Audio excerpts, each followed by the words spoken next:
ალბათ არ დარჩა ადამიანი, ვისაც არ აწუხებს თმის წვენა. გამონაკლისი რა თქმა უნდა მეც არ ვარ, ჩემთვისაც საკმაოდ ტკივნეული პრობლემა არის ეს, რადგან ბოლო წლების განმავლობაში საკმაოდ ხშირად მაქვს თმის წვენა.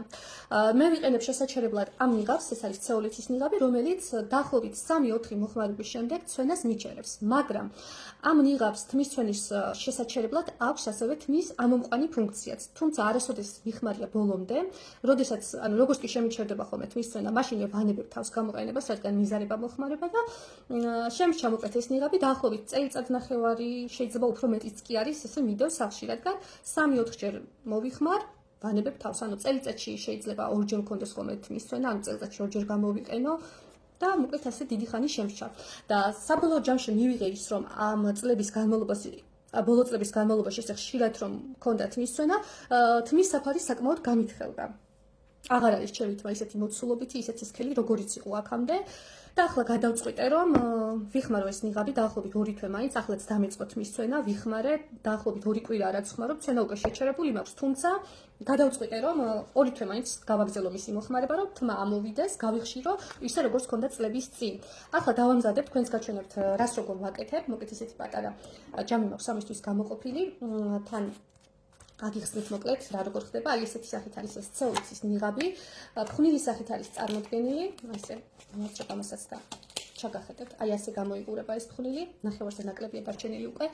ანუ ცეოლითი შედის აქ, მდოგვის ფხვნილი შედის და კიდევ სხვადასხვა სამკურნალო ბალახეული და ყვავილები შედის.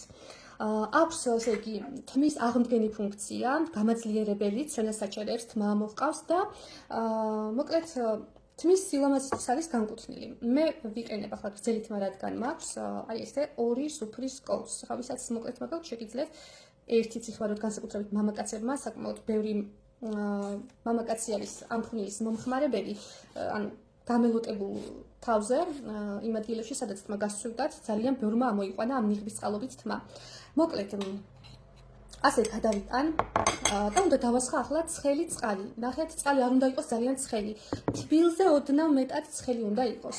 და დაახლოებით უნდა მივიღო ესე არაჟნის კონსისტენცია. ესე დავასხავ და თან გავხსნი კოვზებს. ნუ შეგიძლიათ ბუნჯი იხმაროთ, რაიმე სპეციალური მოწყობილობა თუ გაქვთ ამისათვის. ესე კარგად მოვურებ, ნახეთ, ცოტა ესე ფუდება სავით.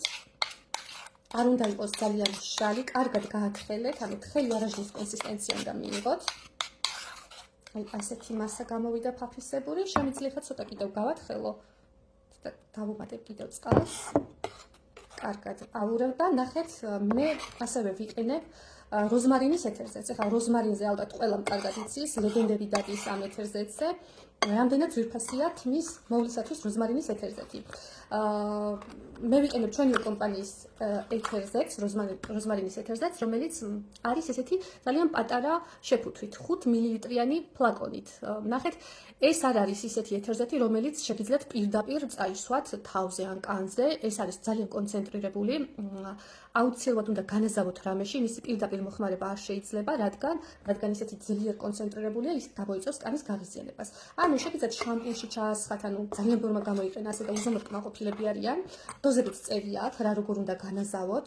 კრემშიც კი შეგიძლიათ, ანუ სახისთვის ძალიან კარგი არის ნაოჭებისთვის და ასე შემდეგ. კრემებშიც კი შეგიძლიათ რამდენიმე წვეთი ჩააწვეთოთ და ასე თქვათ, გამდიდროთ თქვენი კრემები. მე ამაში ვასხავ საშუალოდ 5 წვეთს. თავისი საწვეთური აქვს, ესე გადმოვაბრუნებ და საკმარისი არის. 5 წვეთი დავიტანე როზმარინის ეთერზეთი.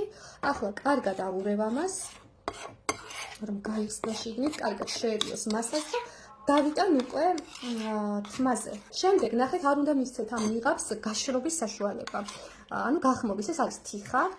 და თქვენ თუ არ დაიფარებთ თავზე რაიმე საშუალებას, გახმება, გაშრება და რა თქმა უნდა აღარ მოხდება იმ სასარგებლო მიკროელემენტებისა და ვიტამინების ტანში შეღწევა. ასე რომ, როდესაც წაისვათ, აუცილებლად შეიხვიეთ თავი პოლიეთილენის პარკით სასურველია და უნდა გაიჩეროთ 15-20 წუთის განმავლობაში. შეიძლება ოდნავ აგეწვათ, რადგან მდოგვის ფხვნილი შედის და ამან იცის წვა, თუმცა არ არის ისეთი შემაწუხებელი. და შემდეგ უკვე უნდა ჩამოიბანოთ. მე ჩამოსაბანებ, რა თქმა უნდა, ჩვენივე ნატურალურ ყარშამკურებს ვიყენებ ხოლმე. რადგან ქიმიური ასე ვთქვათ, პარაბენებით და სხვადასხვა სულფატებიანი შამპუნებით თმის დაბანა, რა თქმა უნდა, არ არის სასურველი, რაც არ უნდა თმის ცვენის შესაჩერებელი იყიდო, გამაჯანსაღებელი იყიდო ადამიანმა და იხმარო და შემდეგ თუ ისევ უხარისხო შამპუნით ჩამოიბა, რომელიც თმას აზიანებს და კანს აზიანებს, რა თქმა უნდა, ეს პრობლემა არასოდეს მოგვარდება, ხო? ასე რომ საჭიროა სწორი მიდგომა. კვირაში შეგიძლიათ 2-ჯერ 3-ჯერ გამოიყენოთ, როდესაც ესეთი ძლიერი ცვენა გაწუხებთ და როდესაც უკვე შეგიჩერდებათ ცვენა, შეგიძლიათ კვირაში ერთხელ. თუ არ დაგეზარებათ, შეგიძლიათ ისევ აქტიურად იხმაროთ კვირაში 2-ჯერ 3-ჯერ, რომ სწრაფად ამოგიყვანოთ თმა და მალე, ასე ვთქვათ, გახდეს თქვენი თმა ძალიან ჯანსაღი, მიმზიდველი და ხშირი. გადმოვინაცვლეთ სააბაზანოში და დავიწყებ ახლა ნიღბის წასვლას. დასაწყისს გაჩვენებთ. აი ასე ვახდენ ხოლმე გაყოფილ თმაზე ნიღბის წასვლას. ესე კარგად შევიზელ. შემდეგ უნდა გაიყოთ კიდევ გვერდით. სულ რაღაც 2 წუთის საქმეა. და ისევ შემდეგ. ნიღაბი უკვე წავისვით და ახლა სავარცხლით აი ესე კარგად გადავინაწილებ. თელს თავზე, ნახეთ როგორი ფერი აქვს, მდოგვის ფხვნილის ფერი. შეგიძლიათ აიკეცოთ კიდეც თმა და როგორც გითხარით, აუცილებლად უნდა იხმაროთ პოლიეთილენის პაკი ან საშხაპე ქუდი თუ გაქვთ, მით უკეთესი, უფრო კომფორტული არის, რომ არ გაშრეს ეს თიხა, ეს 20 წუთი იყოს სულ მდგომარეობაში, რომ შეიწოვოს კარგად თმის ძირებში და აი ასე უნდა უკეთ შეიხვიოთ. გავა 20 წუთი და შემდეგ უკვე ჩამოვიბან. ნიღაბი უკვე ჩამოვიბანე და ახლა რომ ვივარცხნილ თმას და ვაკვირდებოდი, უკვე წამოსული მაქვს ახალი თმა, ნუ სულ რამდენიმე კვირაში. არ ვიცი კამერაში რამდენად გამოჩნდება, მაგრამ ვეცდები რომ დაგანახოთ. აი ეს ნაწილები, ნახეთ, აი აქ არის მოკლე ღერები. ჩემი ახალი თმა. სულ რამდენიმე კვირაში, ნახეთ. ასე რომ ველოდები საუკეთესო შედეგს.